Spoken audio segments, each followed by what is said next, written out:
Okay. Good afternoon, everyone. Welcome to day two of this workshop on website development, debugging, and advanced prompt engineering with Cursor AI. In the previous session, we covered the foundation on how the prompt structure works, why clarity matters, and how Cursor understood code context. Today, the focus shifts on from fundamentals to execution. We will use advanced prompt strategies to plan a website intelligently, build UI components efficiently, add real functionality, debug and refactor code, and also establish best practices for AI-assisted development. The goal of this session is not speed alone, but control, quality, and maintainability.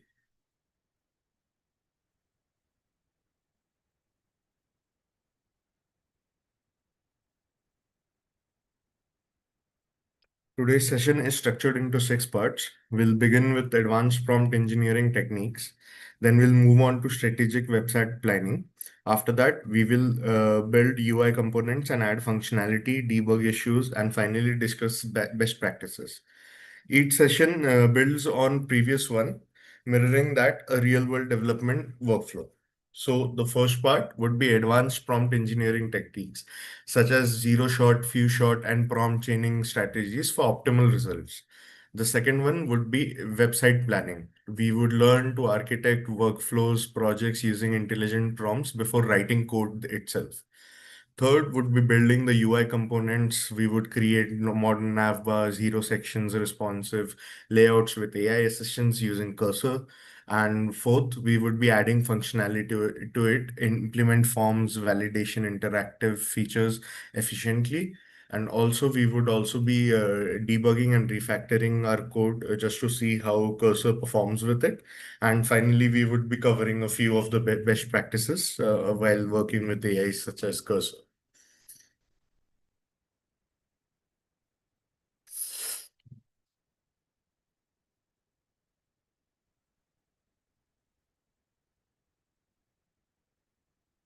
Okay, so in this section, we move beyond the basic prompting and explore advanced prompt engineering techniques that enable consistent, scalable, and production-ready AI outputs. These techniques are not about understanding better questions, they are about controlling the AI behavior. The three main techniques we will be focusing on is the zero-shot prompting, few-shot prompting, and prompt chaining.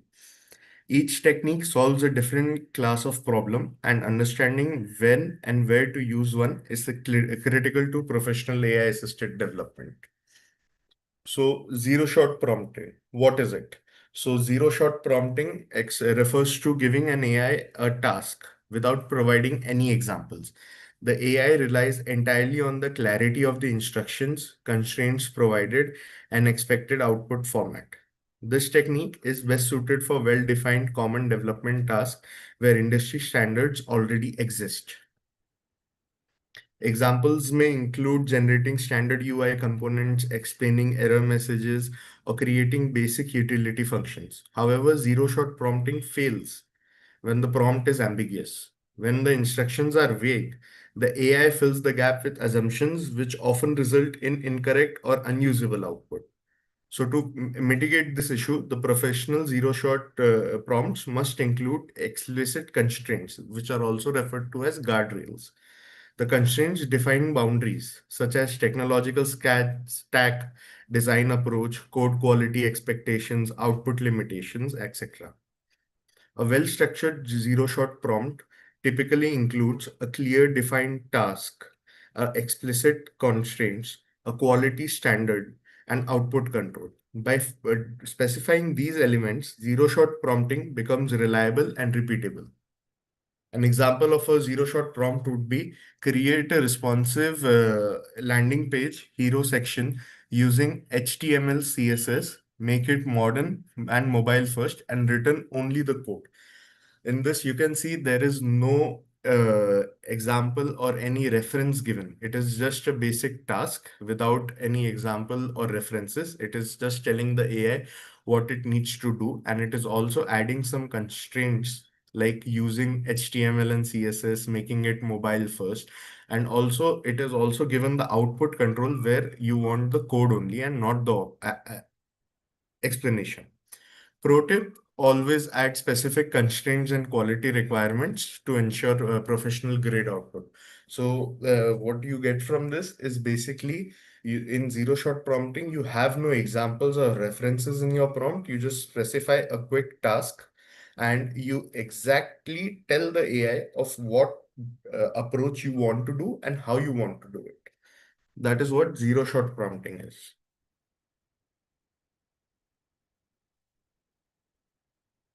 Moving on.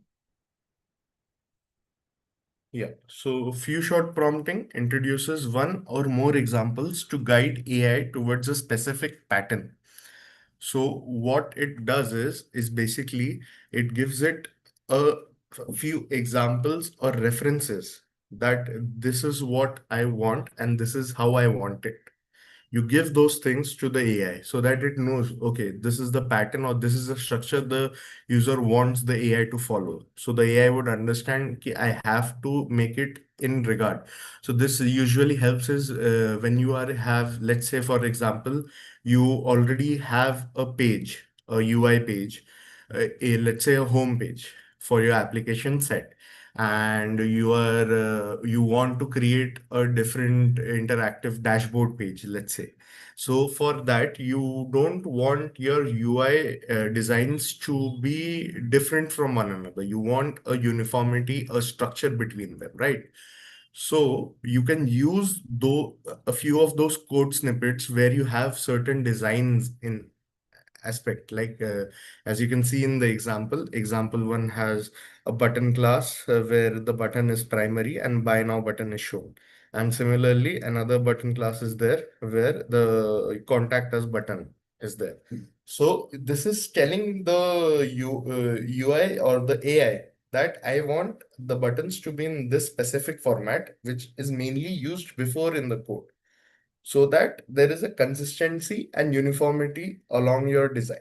So this was just one examples of how you or where you would use your few shot prompting. Okay. So unlike zero shot prompting, which relies on general knowledge, few shot prompting narrows the AI response space. The AI uses the provided examples as a reference and attempts to replicate the structure, the style, and the naming conventions and formatting patterns. So let's say you're a backend engineer, right? And you are following a certain modularity in your code.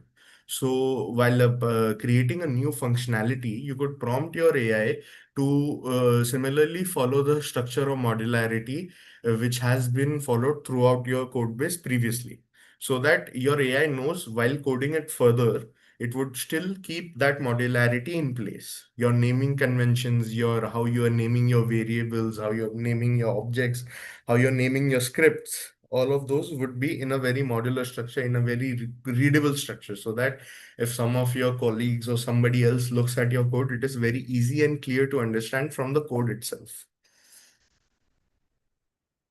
Few shot prompting is particularly useful when consistency is more important than creativity.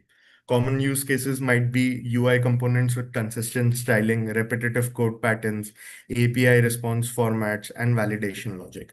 By showing the AI how something should look rather than describing it, the output becomes significantly more predictable. Few shot prompting should be used sparingly. Provide too many examples increases cognitive load and can dilute the intended pattern. So what happens is, let's say you are creating a dashboard, right? And you have multiple charts in it, and you might be having a pie chart, a bar chart, and a line chart, all of which have the same color consistency, but the labeling of all these charts are in a different pattern. Right. So you should use it only when necessary, only when you think your AI might not be able to predict or give you the output in a very specified format that you wanted it. Okay, so let's say you have these three charts and you're trying to communicate or you're trying to add another component. Right, but now since in your context you have already provided too many few short prompts where you are explaining and giving it an example of how different prompt should look like or how different chart should look like, there might be a chance where on your fourth chart, your AI will combine all these features and give you. the fourth chart. That might be a heat map, that might be a donut chart or something else, right? It might combine all the designs and give you one. So that is not what you want, right? So you need to use it very cautiously and let it know, let your AI have the context only when necessary. A few practices which I find very helpful with Cursor is to have a new chat. So as you can see, there is a chat option. So I would create one functionality over here. And when I feel like I want to work on a new page, so rather than continuing on the same chat, I could just click a new chat and start over here. Have my prompts like be modularized in a page-wise manner. So my home page chat would be a different chat. My login page would be a different chat. This is one way that I go about. You could also go about by functionality wise, so that if you want an API chat where you're only working and talking with the API, the AI about your APIs and the backend logic stuff. One could be for your specific to your database needs. One could be very specific to your UI needs, so that your chat history is maintained and that specific chat has the context only to what it is working on, rather than having the context of what the whole application is, right?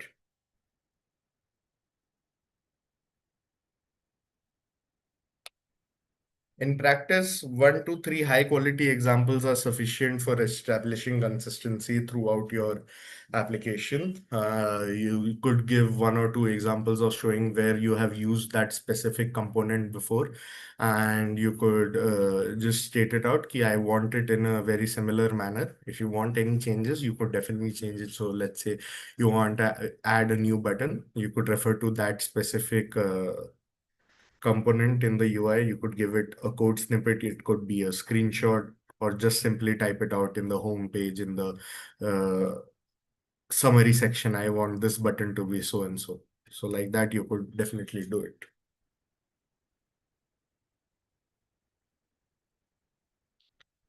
Okay, so moving on to prompt chaining. So what is prompt chaining? Prompt chaining is the practice of decomposing a complex task into smaller sequential prompts. Instead of asking the AI to perform a large task in a simple step, each step is handled independently. This approach mirrors professional software development workflows. So what basically it is chunking of a big task into smaller tasks. So what it does is it decreases your load on the AI to have that context, right? So you could do is, like, let's say you have a big task, right? So what normally a person would do before AI is that it would first plan that task, then it would see what the workflow is going to be, then create those components, and then finally add that dynamic logic to make those components work. And then if you have any problem, you could use like debug and refactor your code in a manner. So what prompt chaining does is it improves code clarity, architectural correctness, debugging efficiency, and maintainability. So like I said, like I've been saying since day one, that your code should be modular in structure, so that whenever you run into some problem, rather than breaking your entire script, only that specific script pertaining to that buggy code is broken. So you know exactly where to look at. It won't be like finding a needle in a haystack. It would be very clear. You can have one, let's say, routes.py, which contains all your API routes. So one would be your db.py, which is your establishing your database connections and everything. One could be your one functionality, let's say functionality 1.py. So if you are, and one could be your login.py. So let's say your login functionality doesn't work.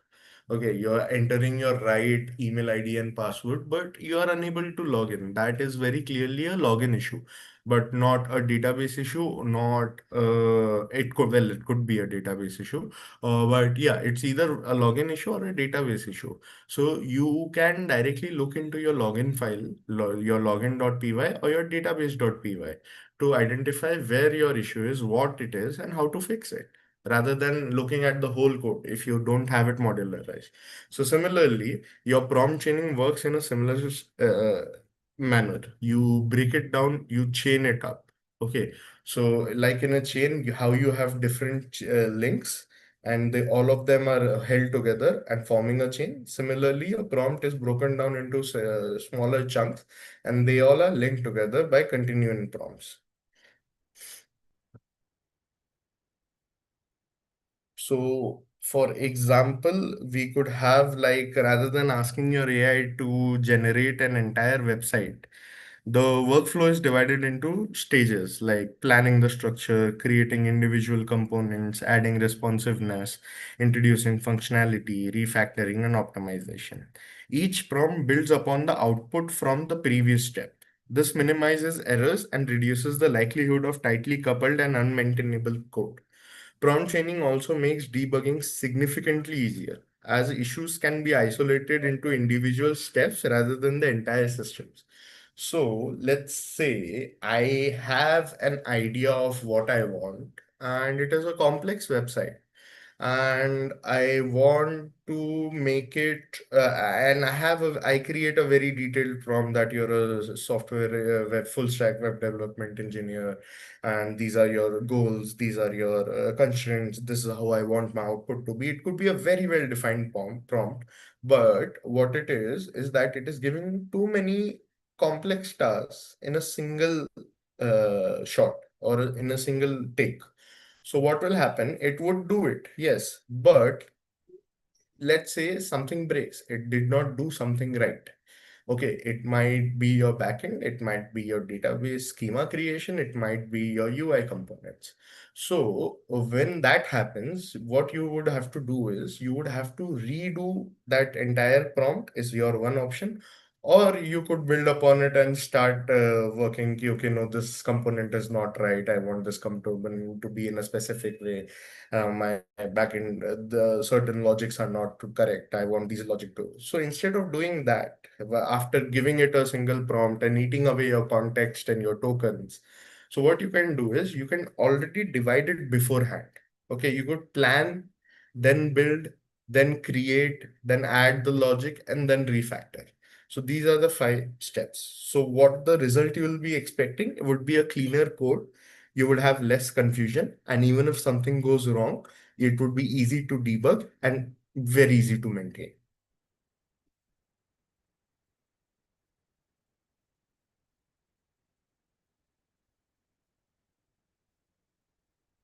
Okay.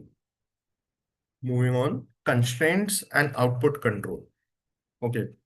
So what are constraints? Constraints are the most powerful element of advanced prompt engineering. They act as guardrails that restrict the AI solution space. Effective constraints include such as mobile first requirements, semantic HTML uses, no external dependencies, code only responses, readability and maintainability expectation, clean naming, beginner friendly, etc. So without constraints, the AI outputs tend to be verbose, inconsistent, or over-engineered. So why it matters is basically constraints help you improve your output quality by giving an AI a clear set of boundaries and expectations that they transform vague requests into precise and professional results. So, for example, let's say you're taking care of a child, right? And it's the child's playtime. So you normally you would have seen yourself also be in one of those situations where your parents are telling you to only play in a specific area where you are visible to them at all times. Right. So similarly with AI, you need to set those boundaries. Ki you are only allowed to play within these parameters. You are only allowed to play work within these settings and not haywire or not go wandering off into some unknown territory, which will in turn give me bad code or not what the user actually expects or is wanting. So an example prompt would be like you could see on my screen. That would be refactor the CSS for readability, keep the same design, and use consistent spacing and naming, and return only the updated CSS. So as you can see, it basically is telling of what it needs to do and how it needs to do within what parameters. It does not need any explanation. It does not need it to change any design. use and it is also telling it to have the same naming and spacing conventions, and similarly to give only the result, not explain anything or do anything else.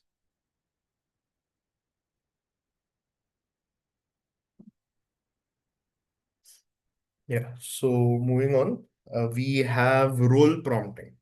So, what is role prompting? Role prompting instructs the AI to reason from the perspective of a specific professional role. This fundamentally changes the decision making processes used by the AI. For example, a senior front end engineer focuses on scalability and best practices. A UI UX designer prioritizes visual hierarchy and usability. A debugging assistant emphasizes root cause analysis. A code reviewer evaluates quality maintainability. So, role prompting is especially useful during review, refactoring, and architectural decision making. So, you might have seen in many prompts that I have been using in the previous session also, that I would first identify its role. I would identify it a role that it should be behaving as. That you are a UI UX designer and give me a UI component in so and so manner, or you are a expert backend engineer and I want you to create a database schema for my application. So and so you can use it.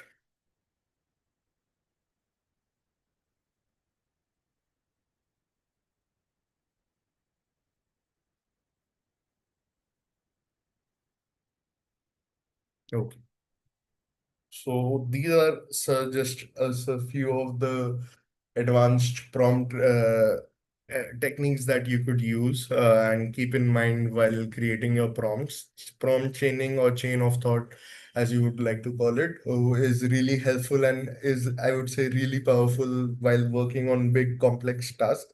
And also, it helps you really ease your work rather than creating the whole application in one go and then debugging it throughout. It just is a waste of your time and your resources. So it's better to just break it down and go step by step. As yeah. So moving on to our next section for this session, that would be strategic website planning. So how are we planning your website with Cursor? So just give me a second.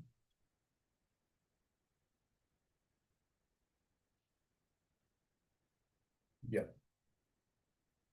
So before writing the code, what a professional developer does is that it needs to plan, okay, what the problem is, how I want the solution to be, and if I'm creating a website, of what this website is all about, how I want that website to be. You need to give those planning some thought. It, like, rather than just start directly creating it and then while coding you're stuck in understanding, okay, oh, for this component how should I do it. Whether if you have planned it beforehand, you have a clear idea while executing your prompt or your code.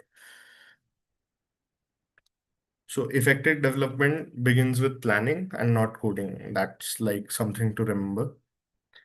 Cursor AI can be used as a planning assistant to design structure before implementation. Using AI at this stage helps identify required sections, component boundaries, logical content flow, and overall it reduces your work and improves long-term maintainability.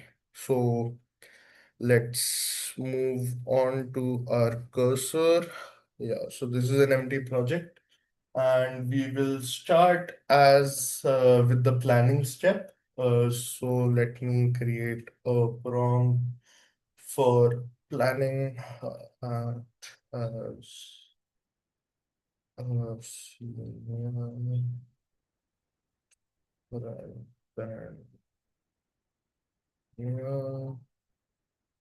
suggest some.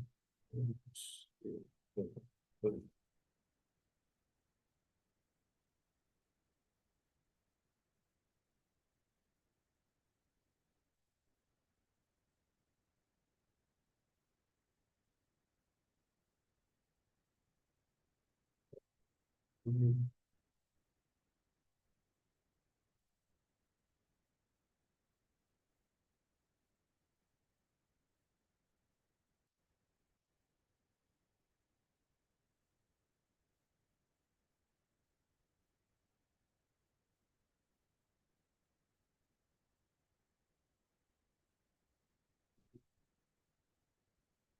Uh,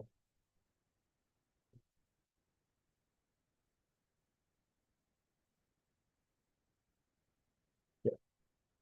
So as you can see, I have just given it a specific prompt stating what I want to plan, and it is giving me some answers. So we'll let it generate and then we'll look at the result that it has given us.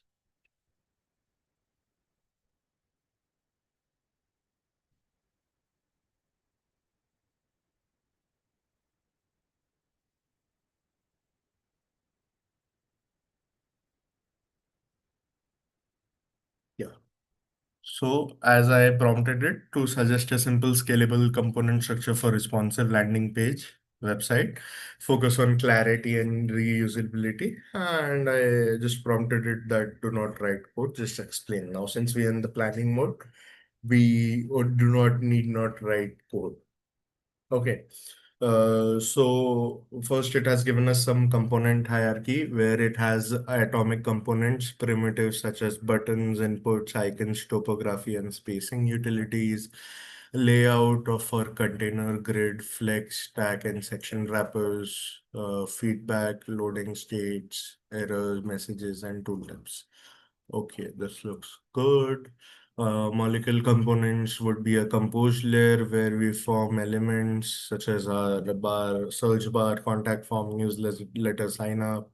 Card components would be our KPI cards, feature pricing card, testimonial cards of. Then we have a navigation where we have our header, footer, and mobile menu. And then we have our contact blocks, which would include our hero section, feature grids, and CTA sections. And finally, we have our organism components, which are page sections, our hero section, and like looking more into detail. And on a high level, it has our templates, which is a landing page and a layout wrapper.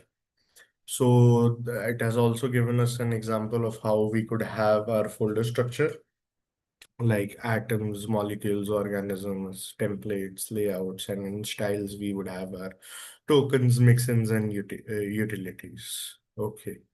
And it has also given us some design principles, which would be props-based customizations, responsive first approach, separation of concerns, reusability patterns, and component naming.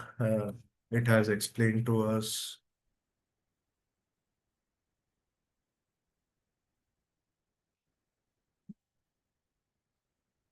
Yeah. And then we have responsive strategy, scalability considerations. And then it has also provided us with an example of component relationships on how each of those components would react with each other in a live example. We have a landing page, we have a header, hero section, feature section, and our footer or header consists of a logo, navigation, and the CTA button. And then hero, heading, task, button groups. So you get a very clear idea of how you want your website to be looking. Now you know the fundamentals of it. You have a good idea. This is a very common and a very good practice that I would suggest for many different, for all of the beginners who are just trying out website development with Cursor, who are getting into all these IT fields as of now. All the freshers and the beginners, this is a very good practice for you guys to go through where you can, before actually coding and prompting the code, just take some time and clearly understand your problem, your business statement, your business problem, or what your use case needs to be. So, and it has also given us what the structure supports: easy maintenance, team collaboration, reusability, testing, and performance. Okay. So now that we have a good plan or a good base of going on to what we need to do, we need to have a section breakdown. Like it has already given us different sections, but let's dive deep into it. So I would prompt it to be like list the essential section needed for a level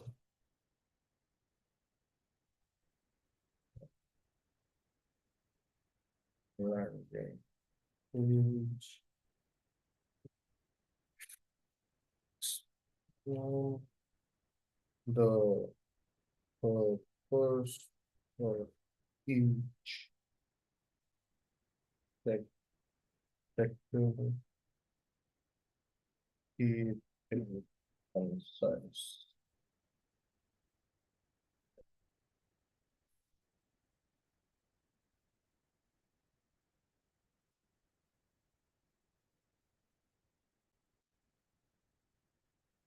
So as you can see, it has given us some sections which would be very common to the business landing page. It has our hero section, which is the first impressions, headline, value, propositions, primary CTA, converts visitors into leads.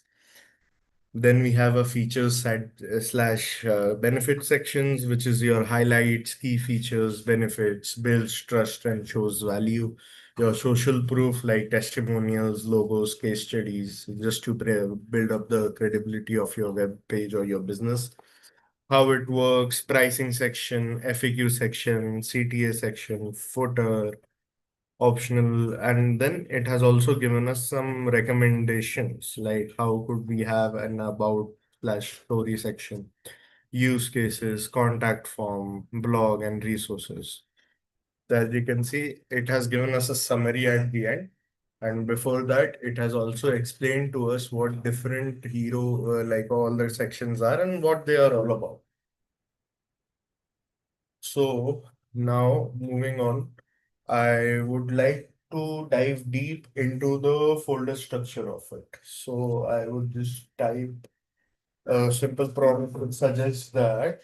So suggest a clean folder structure for an HTML, CSS, and Java. With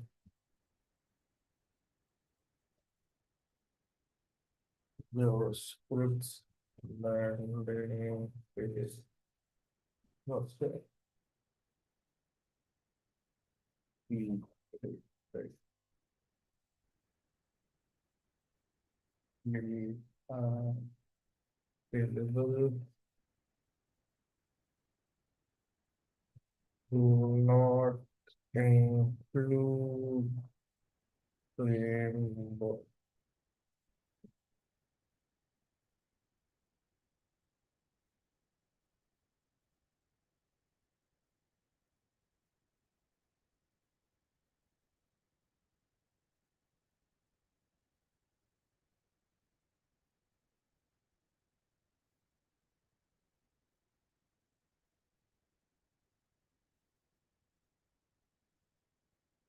Yeah. So as we can see now, it has given us a proper folder structure where we have our project root, where we have our CSS files, which would be for our stylings, and it has maintained modularity for each different CSS page. Then we have our JS config main, different modules for animation, scroll effects, form handlers, images, logo, icons, photos, backgrounds, fonts if we have any. And then we have our assets, our fav icon, which would be the small icon you see on your tabs, and then different documentations if there are any. And then it has moved on to explain those structure nodes at a root level, at CSS organization level, at a JavaScript level, just similar example. And we have also beginner-friendly features which would be clear separation of HTML and CSS in separate folders, flat structures, minimal nesting is the descriptive names, self-explanatory, logical groupings, related files are together, easy to find, predictable locations. We have scalability taken into account, and we also have a file import example into account as well.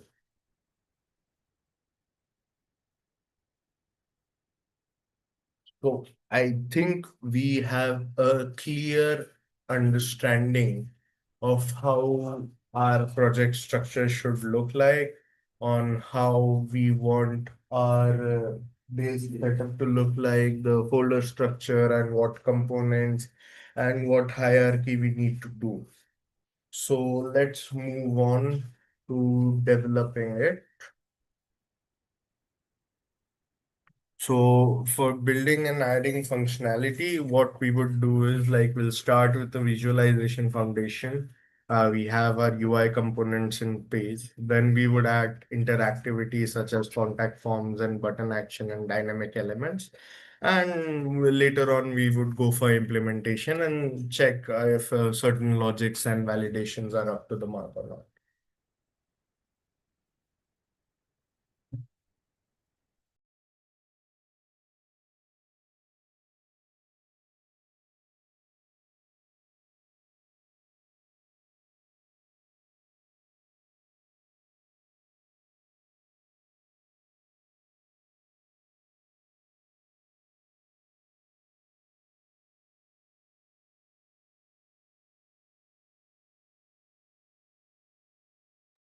Yeah.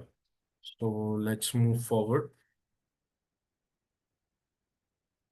Let's create a basic HTML boilerplate for our landing page, and we'll move on from there. So prompting it to create a basic HTML file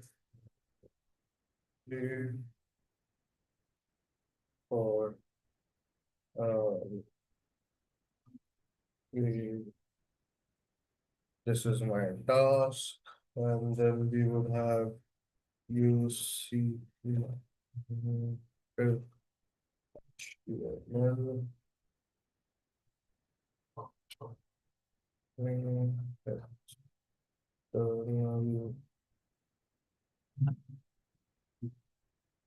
Yeah,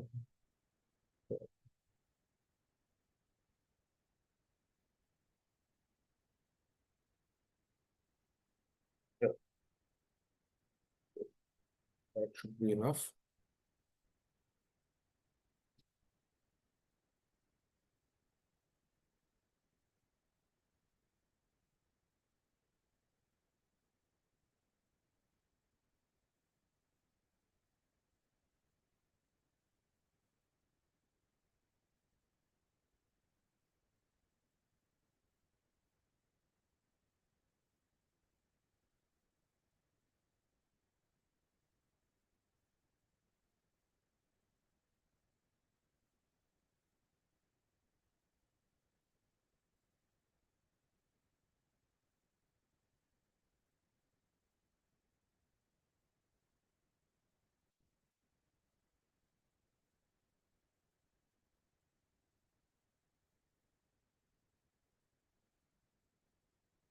Okay, so it has created a basic index.html file for me, which has the features for a header, navbar, main, section, etc. External files will be linked onto CSS and JS, and SEO meta tags like description keywords would be there. It is responsive, all essential sections are included, and structural highlights are there.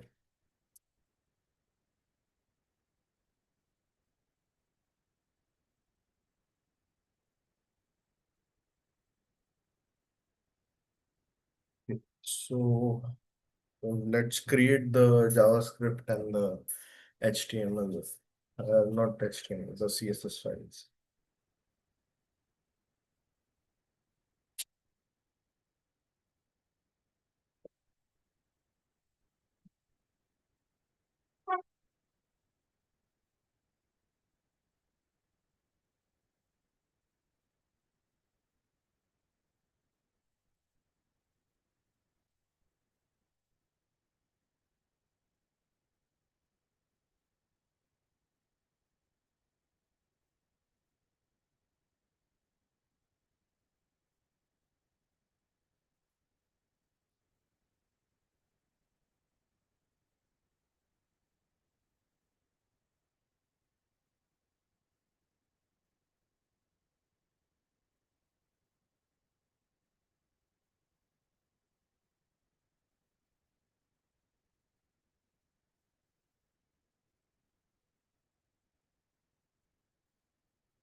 Okay.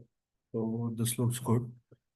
So I've just prompted it to create a CSS base for a HTML setup, create the necessary JavaScript and the CSS files, and then we would have it be readable and beginner friendly. And I've also asked it to include a simple reset and common utility styles.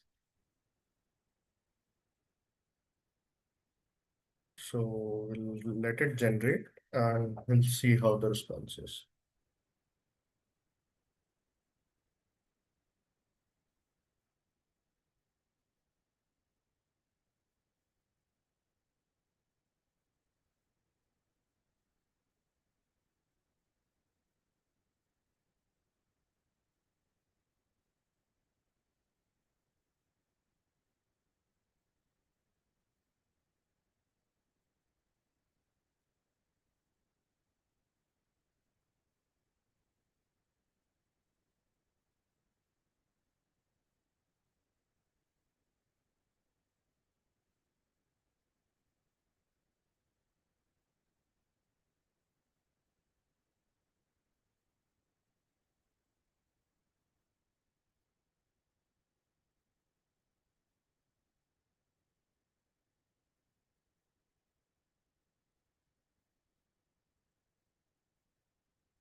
As you can see over here, it's following the structure that we had initially planned for, where we have our main index, we have our CSS and JS, and later on we would also have our images, fonts, etc.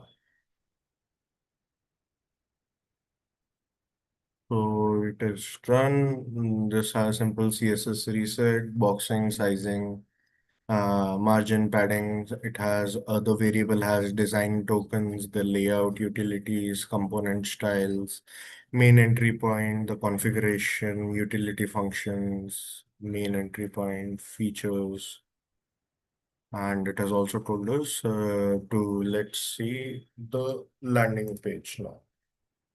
Uh,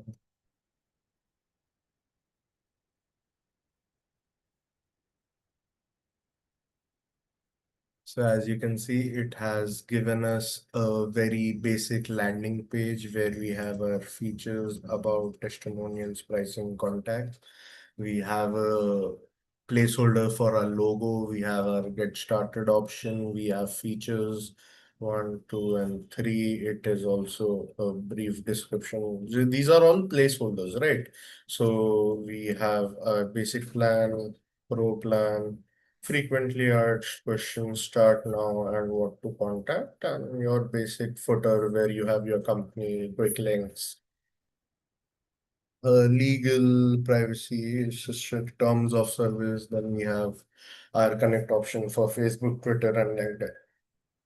So moving ahead, this looks good.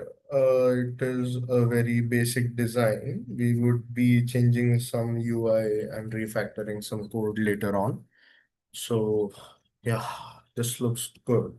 So as you can see how my planning helped my development process. While I didn't have to actually prompt out any specific things, right? I didn't have to prompt out to maintain my code modularity, the folder structure, the hierarchy. It has given me a pretty decent beginner-friendly setup for my website, which you might see for many businesses online. You can see it has some animation effects where you can see some shadows and pop-ups, then on different button also hover functionalities are there, and on the feature cards also I can see some animations. And then it has also given us a contact us form where I can type my name, my emails, and whatever message I can send. And overall, you can see it has given those quick links about the features similar to as what we have. over here. And then there is a privacy terms of service and okay. So now that we have our fundamentals complete, let's move on to adding some UI components to it. So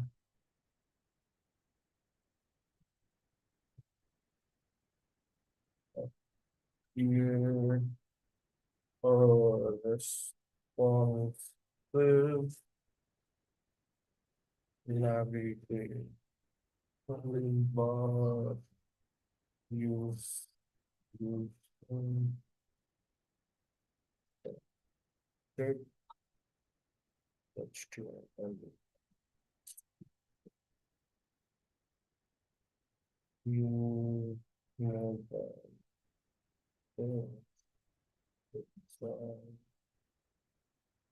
include logo navigation links and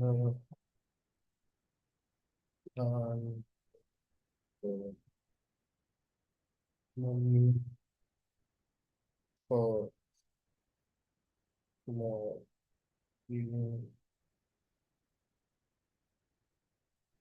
use media.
So as I can see, it has done some changes. Um, let's,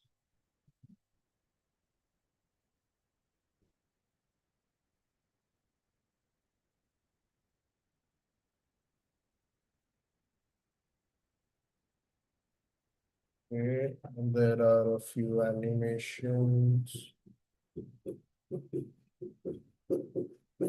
Those are mainly similar. And now let's change it to a mobile size. Let's say an iPhone 12 Pro. Smaller.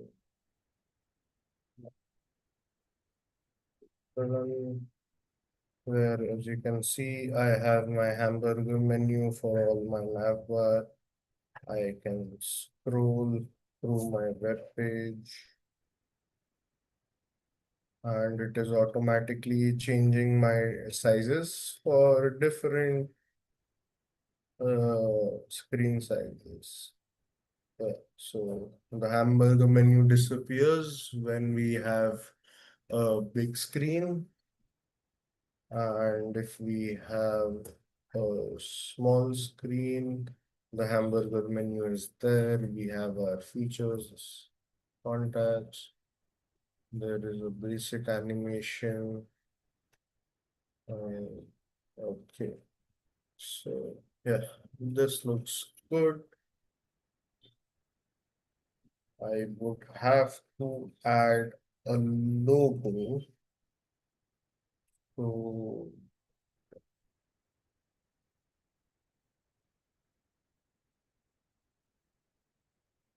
okay,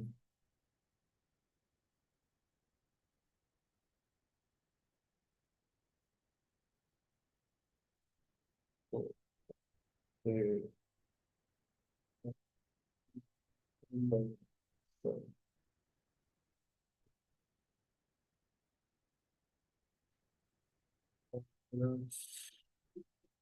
let me fetch an logo for my page.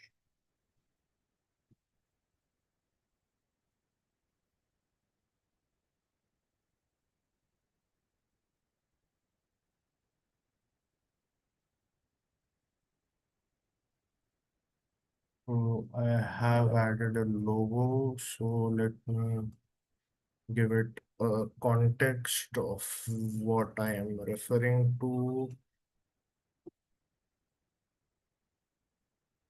in my header instead of the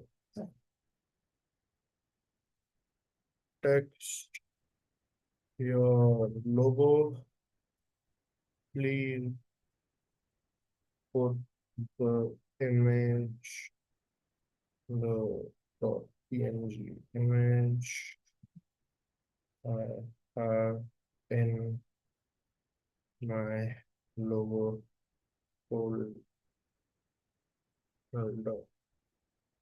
And just to be sure, let's copy the path and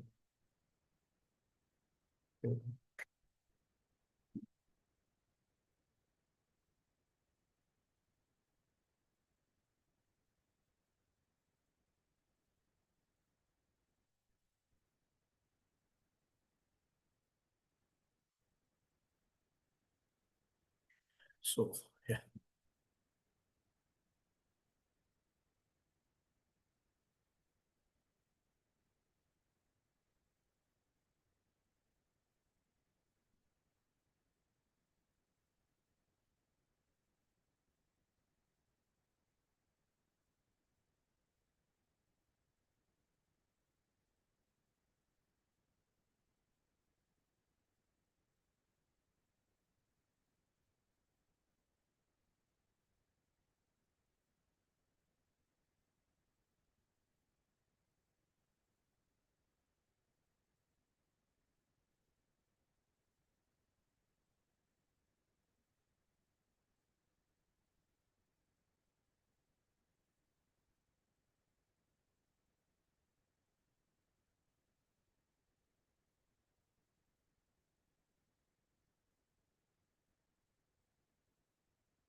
Okay, so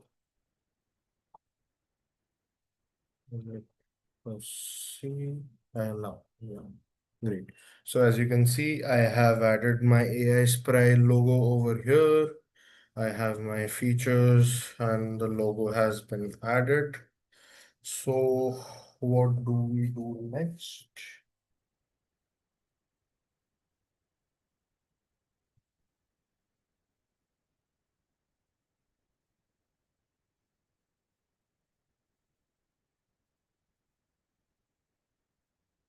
Yeah. So I have the basic page ready now. So what I would like to do is let's add some context or some content for my web page. So Archives, content, right?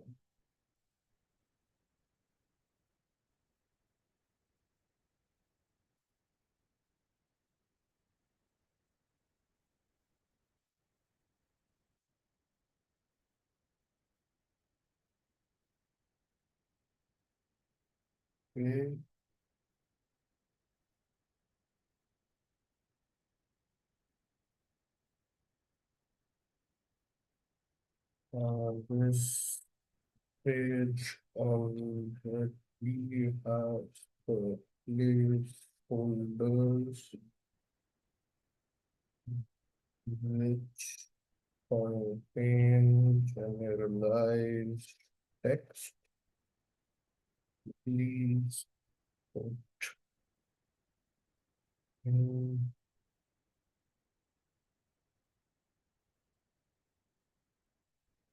some realistic answers. Uh, and change any time or just uh,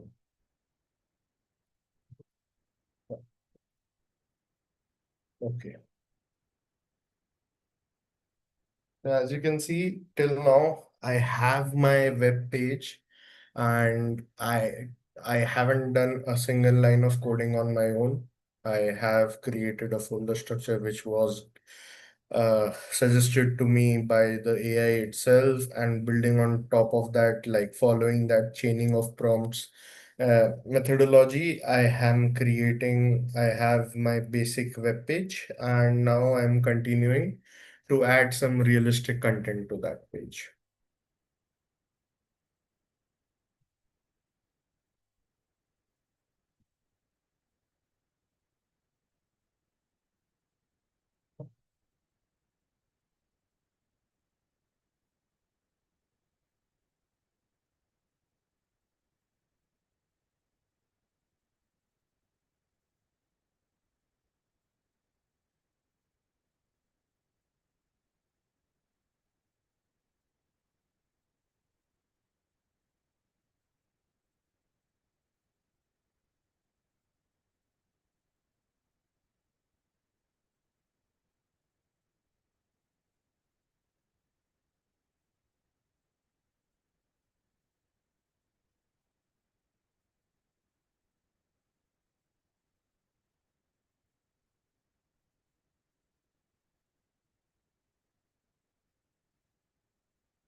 Okay, great.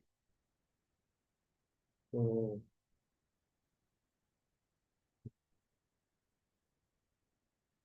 yeah.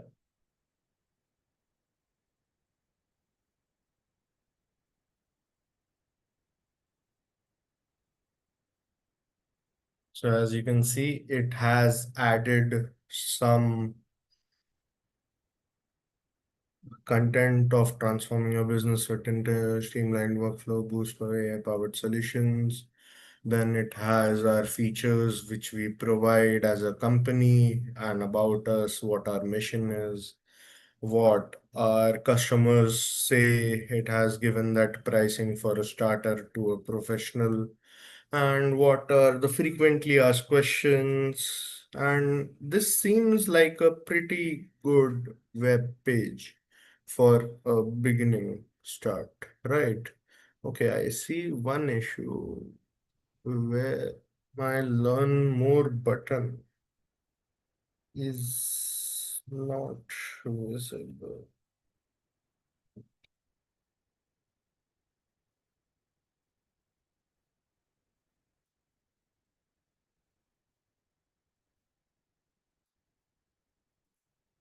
Please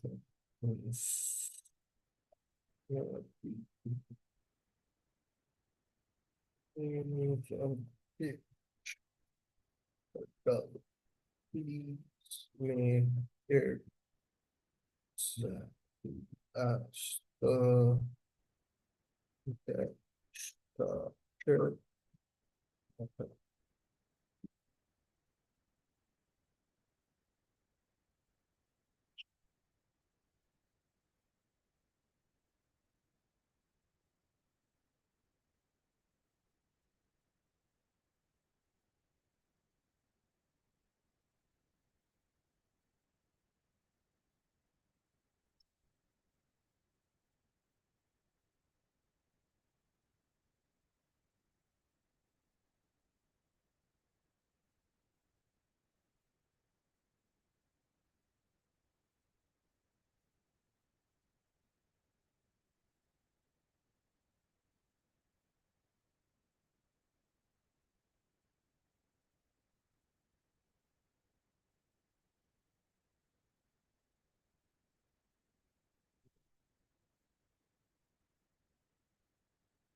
Yeah. So as you can see, the consistency is there. You might face some debugging in your plans, but yeah, so those minor changes you can just prompt it out. Like as you saw, this was an example of a few shot prompt where I gave it an example of what needs to be changed and how I want it to be. So that was this line exactly as the get started button. So I could have also given it the CSS context, but now since I haven't looked at the code, I really wanted it to be similar as the get started button. So yeah.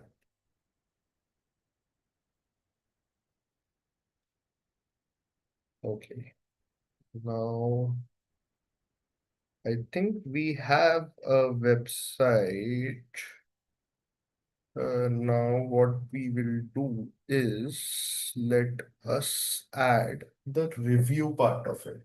Now that the website is built, this is where a real work begins, right? So this took me what, barely 35 to 40 minutes to build a basic HTML website.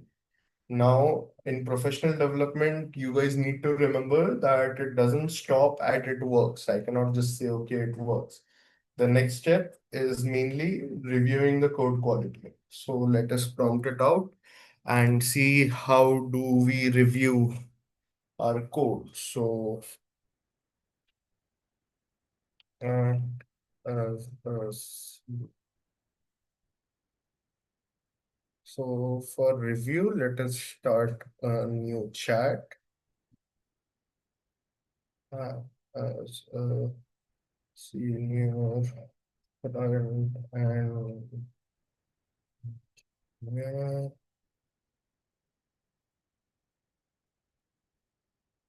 review this entire code base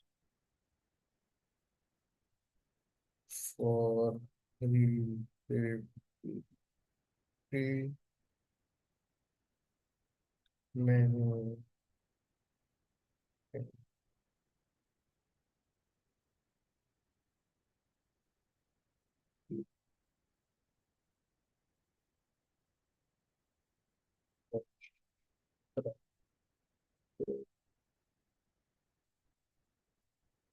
That's for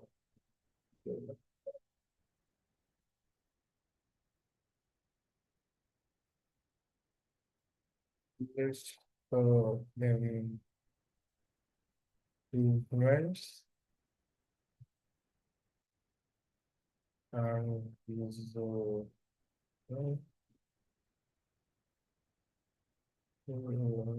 to be so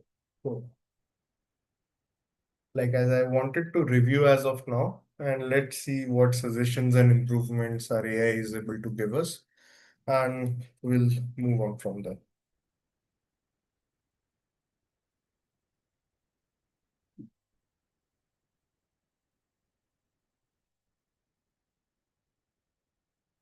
So as you can see, it is reviewing my entire code base. It is reading each and every one of my files.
Yeah, so let's look at it, what the review says.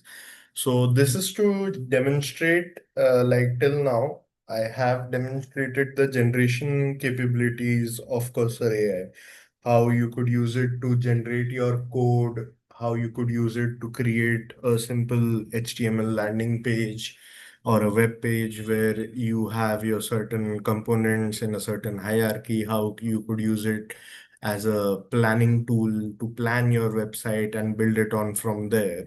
Now, in the later stage, we are using Cursor not for the generation purposes, but for the reviewing purposes to see and check what the AI has written by AI itself. So let's look at the review. On the readability, we have our strengths, which has a clear file structure, separation of concerns, consistent naming conventions, useful JDoc comments, and CSS organized with variables.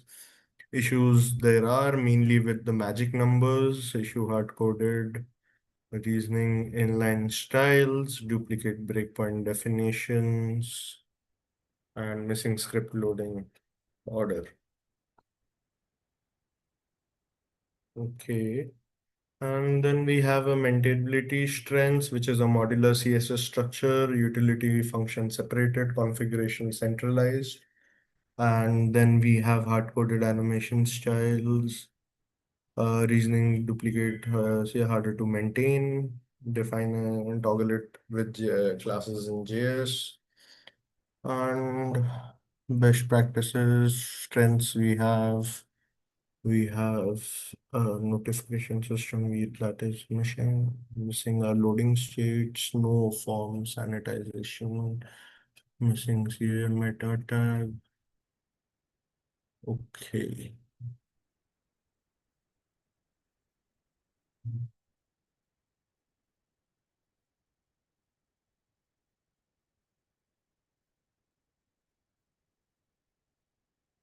And it has also given us a summary in priority of what we need to fix.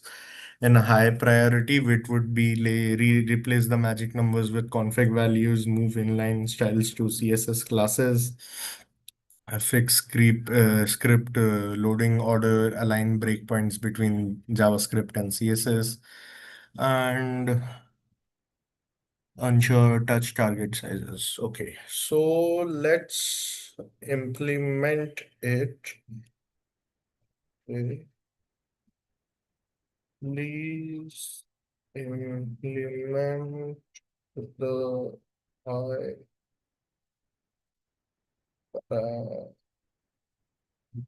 teaching inside the code.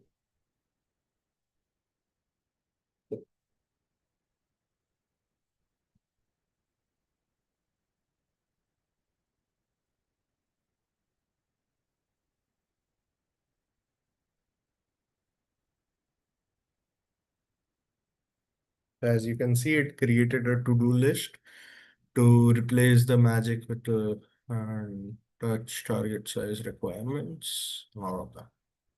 Yeah.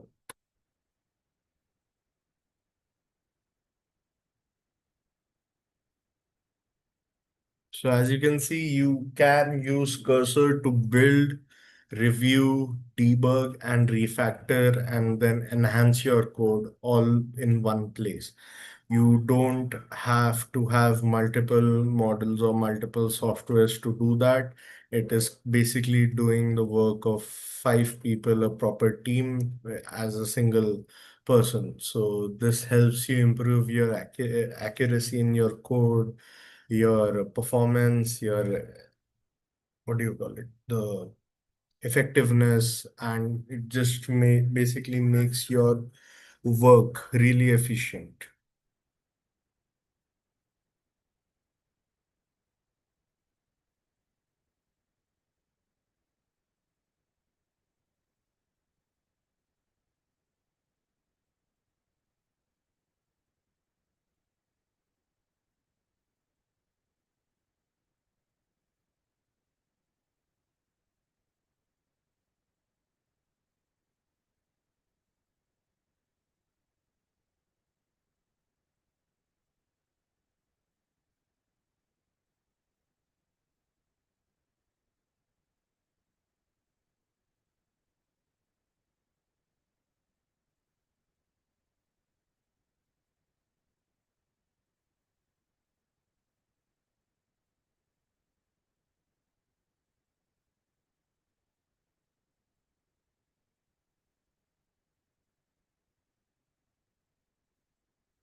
Yeah.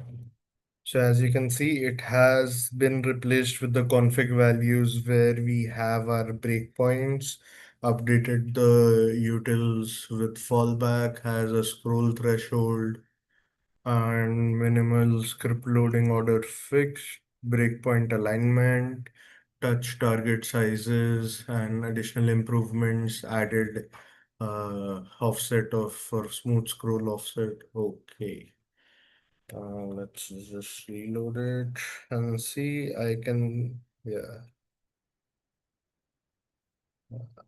Yeah, as you can see, it has added some changes when I'm moving in and out of my pages. Let's check it for a smaller screen size. We have it on there, but the hamburger menu is closed. We can change it if we want. A smaller screen size. Let's change it. Smaller.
Yeah.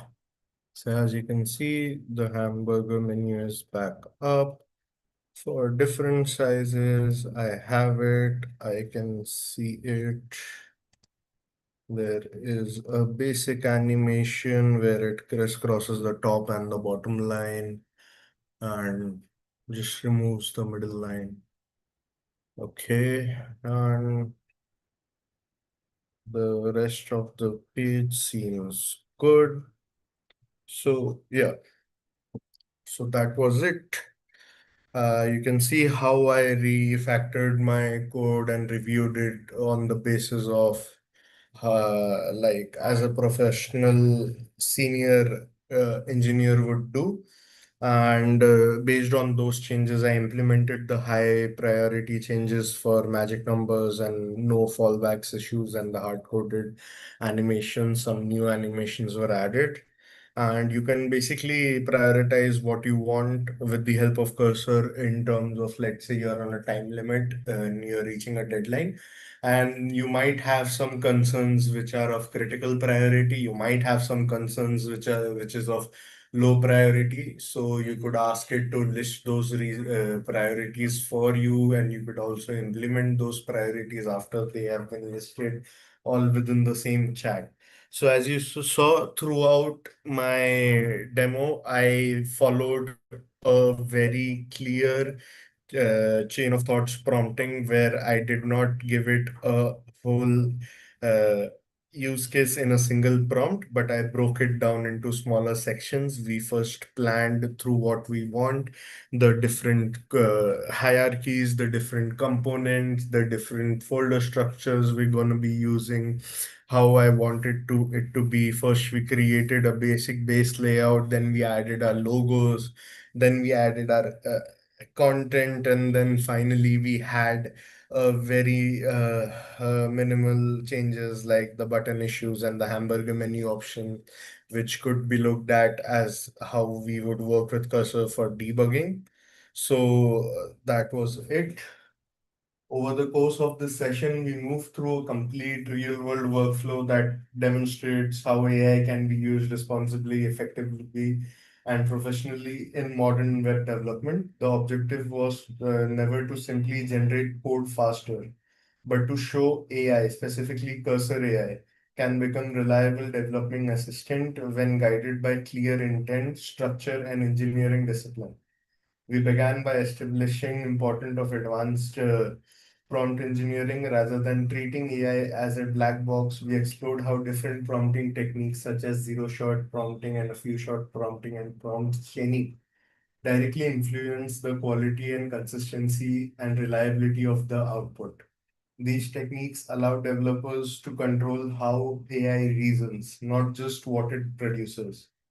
By applying constraints, defining output expectations, and selecting the appropriate prompting strategy, we demonstrate that the AI responses can be shaped to meet professional standards rather than producing unpredictable results. From there, we shifted on to a strategic website planning, emphasizing that effective development begins before writing a single line of code. Using Cursor AI at the planning stage, it allowed us to think architecturally, identifying sections, components, boundaries, and folder structures in a clean and a scalable way. This planning first approach mirrors real industry workflows, significantly reduces rework, confusion, and technical doubts later in the project. In summary, we have demonstrated today was not just how to build a website using AI, but how to integrate AI into a disciplined end-to-end development workflow. From planning, prompting to building, debugging, refining, every step is reinforced with the idea that control, clarity, and critical thinking are what makes our AI development really efficient. Cursor is just a tool. It is an extremely capable one, but the quality of the final outcome always depends on the developer guiding it. When fundamentals and AI work together, the result is faster development without sacrificing quality, maintainability, and professionalism. So that was the workshop for website building and prompt generation techniques and what prompt engineering is. And that was the end of day 2. And thank you for joining.